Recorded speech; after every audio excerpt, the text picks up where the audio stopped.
Bonjour, merci de vous être arrêté sur cette chaîne que vous connaissez sûrement déjà et parce qu'on parle de la parole de Dieu.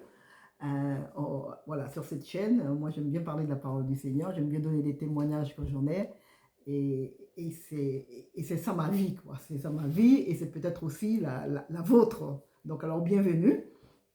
Et aujourd'hui, on va se balader, on va faire un petit voyage dans le temps. Et c'est dans 2 Rois chapitre 6 à partir du verset 14.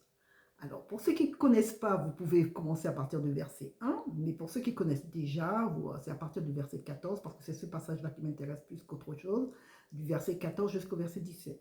Et c'est une histoire concernant le prophète Élisée et son serviteur Géasi.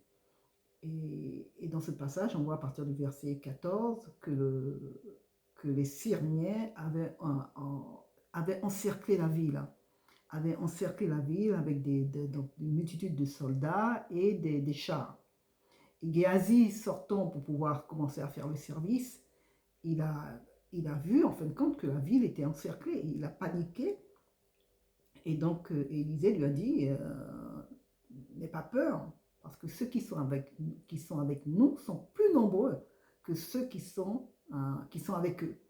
Et de ce fait, Élisée a demandé à Dieu d'ouvrir les yeux de Géasi afin qu'il voie. Et quand Dieu a ouvert les yeux de Géasi, Géasi a pu voir en fin de compte qu'il y avait une multitude qui entourait l'armée syrienne et en plus avec des chars de feu.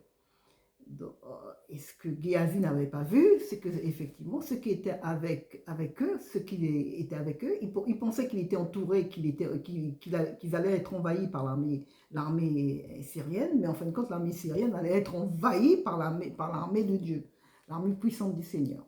Donc, vous voyez qu'en fin de compte, ses yeux, il n'avait pas les yeux spirituels encore pour pouvoir voir ce que Élisée, lui, il n'a pas indiqué parce que tout de suite, il a vu, en fin de compte, que Dieu avait envoyé du renfort.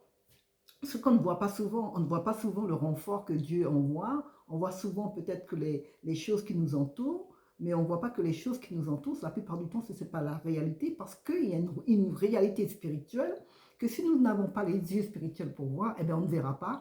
On paniquera parce qu'on voit, parce qu'on ne voit pas ce qui est dans le spirituel, qui en fin de compte, qui nous protège. Je me rappelle une fois que le Seigneur m'a dit que mes yeux me montaient.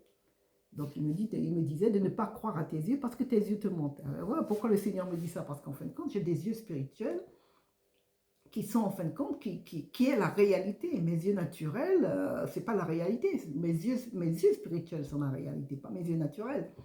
Et je me rappelle aussi une fois que j'étais en Espagne avec une amie et en fin de compte, elle avait en fin de compte pris une mauvaise sortie. La sortie qu'elle avait prise, ça menait sur l'autoroute. Dès qu'on est arrivé sur l'autoroute, alors c'était blocage total. Blocage total. Et elle a commencé à s'énerver parce qu'on était pressés en fait quand on nous attendait et elle commençait à s'énerver et au lieu de dire des choses positives, quand on est comme ça, au lieu de dire des choses positives, on parle que du négatif. Donc, et à un moment donné, j'en pouvais plus, je lui dis, mais tu pourrais pas dire des choses positives? Ou elle me dit, mais tu vois, qu'est-ce que tu vois en positif? Là, on est coincé sur la route, c'est bloqué partout, on peut pas sortir. J'ai dit, oui, mais si tu continues à dire ça, on trouvera jamais une sortie. Elle me dit, mais c'est la réalité. J'ai dit, c'est énervé après moi aussi. Et puis j'ai dit, mais oui, c'est peut-être la réalité. C'est la réalité là, dans le naturel. Mais la réalité spirituelle est tout autre chose. Et quand on a commencé à prier, j'ai commencé à demander au Seigneur, merci Seigneur pour une sortie, parce qu'on ne voyait pas. Déjà, on n'avançait pas vite et on n'arrivait pas à voir. Je dis, mais mon Dieu, mais on doit rouler combien de kilomètres pour trouver une sortie? Donc j'ai commencé à prier, remercier le Seigneur. Et pas longtemps après, on a trouvé une sortie, on a pu sortir de cet embouteillage. Donc c'est pour vous dire en fin de compte que les choses qu'on puisse sortir, les choses qu'on voit, c'est pas la réalité. On a une réalité spirituelle qui est beaucoup plus grande que la réalité naturelle. De même que quand on veut changer l'atmosphère, il faut parler positivement. Si on avait continué à déclarer comme ça des choses négatives, non seulement la circulation n'allait pas avancer, mais on n'avait pas trouvé une sortie, parce que tout ce qui sortait de notre bouche, tout ce qui sortait de sa bouche, c'était du négatif. C'est pour ça, la parole nous dit que la parole de Dieu nous dit que notre parole ne reviendra pas sans avoir fait l'effet pour laquelle on a envoyé. Donc si de notre bouche sort du négatif, les amis, c'est du négatif qu'on va avoir au retour. Si ça sort du positif, on va avoir du positif. Si on veut changer notre atmosphère, on doit parler les choses pour pouvoir changer l'atmosphère dans laquelle on se trouve. C'est pour ça que je ne comprends pas les chrétiens, pourquoi les chrétiens n'ont pas encore beaucoup, hein, pas tous les chrétiens, si vous n'êtes pas dedans, je ne mets pas tout le monde dedans, hein, surtout si vous n'êtes pas dedans, mais je me dis que, voilà, il y a des chrétiens qui n'ont pas encore pris ça et dire que je vais dire ce que je veux et je ne vais pas dire ce que je ne veux pas. Donc je vais commencer, et ce que tu veux, tu dois le parler, tu dois le dire, parce que ta parole va avoir de l'effet. Ta parole va produire, en fin de compte, l'effet que tu veux qu'elle produise. Si tu veux avoir une maison, tu ne vas pas déclarer une cabane, parce que c'est la cabane que tu vas avoir, tu ne vas pas avoir la maison, tu vas avoir une cabane. Donc il faut qu'on apprenne à changer notre langage, à transformer notre langage, afin que notre langage puisse transformer notre atmosphère et que notre atmosphère puisse transformer notre vie. Vous comprenez ce que je vous dis? Que notre langage transforme l'atmosphère et que l'atmosphère transforme notre vie. On doit changer notre langage. On est des enfants de Dieu.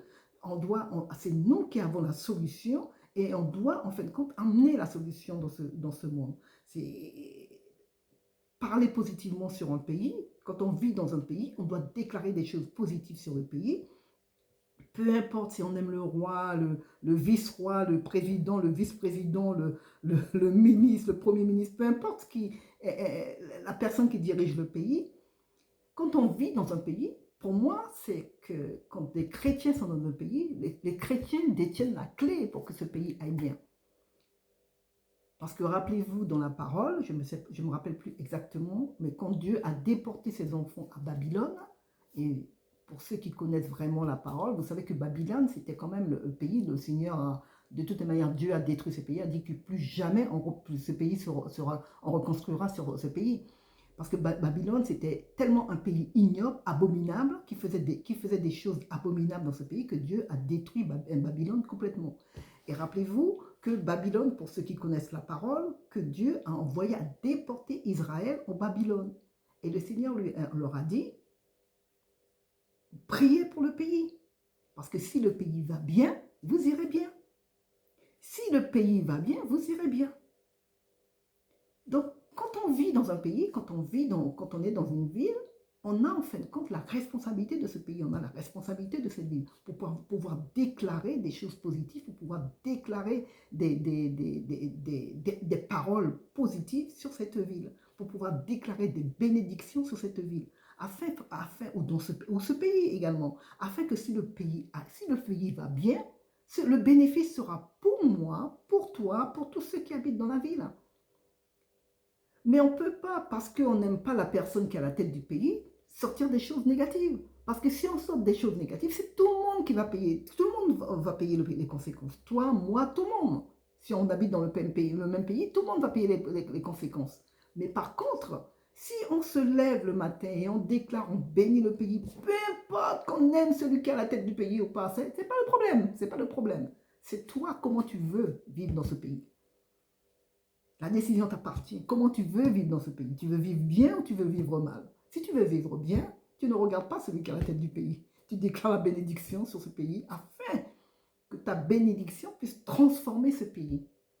Tu vas voir qu'en bénissant le pays, le président, le vice-président ou le premier ministre, ou quel que soit celui qui est à la tête du pays, ou le roi, hein, j'en sais rien, ça va permettre ta parole, qui va avoir de l'effet, va produire en fin de compte, produire les faits afin que l'atmosphère change de pays. Si l'atmosphère change, le président, le premier ministre, peu importe celui qui est à la tête du pays, va commencer à prendre des décisions qui vont permettre de transformer les pays et en fin de compte, ta vie va changer. C'est pour ça que je dis la plupart du temps, nous les chrétiens, quand on est quelque part, on a la responsabilité de là où on est. Là où on est, en fin de compte, c'est notre zone où on a la responsabilité de cette ville, de cette commune, de ce village, de ce pays. C'est la responsabilité sur ce monde. Puisque les gens qui sont dans ce monde ne connaissent pas la parole. Nous, on connaît la parole. C'est à nous de pouvoir dire la parole pour pouvoir transformer le pays dans lequel nous vivons ou la ville dans laquelle nous vivons. Donc c'est pour cela que notre parole a une très grande importance. Ce qu'on peut déclarer a une très grande importance, pas déclarer ce qu'on voit. Parce que ce que tu vois va te faire avoir peur. Comme Géasi, quand la ville a eu peur, et Élisée lui a dit non, n'aie pas peur. Ceux qui sont avec nous sont plus nombreux.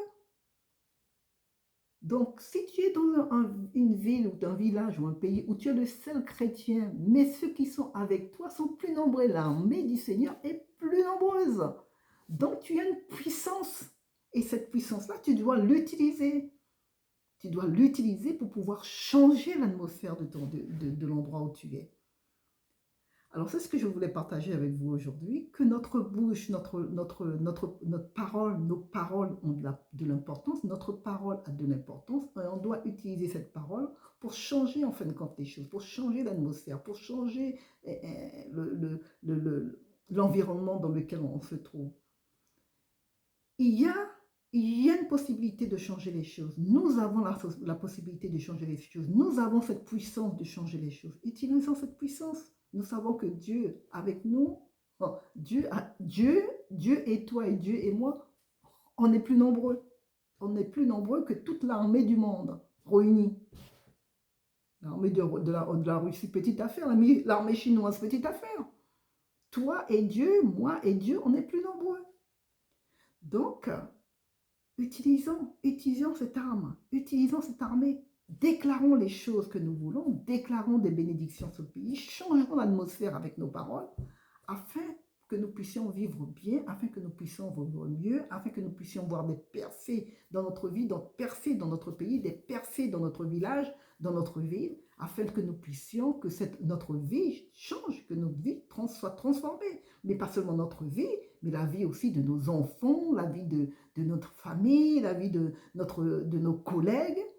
Tout ça est entre nos mains, parce que c'est nous qui connaissons la parole, c'est nous qui connaissons les promesses de Dieu. Alors utilisons cette promesse, utilisons la parole, utilisons cette arme que le Seigneur nous a mis entre les mains, c'est-à-dire notre Bible, qui est quand même une arme puissante, qui peut défier quand même tout ennemi, qui peut détruire tout ennemi qui se trouve sur notre chemin. Alors, je vous remercie d'avoir regardé cette vidéo. Et je vous dis à la prochaine fois pour une prochaine vidéo. Alors n'oubliez pas de mettre un pouce en l'air et aussi de vous abonner si vous n'êtes pas abonné à cette chaîne. Au revoir et à la prochaine fois.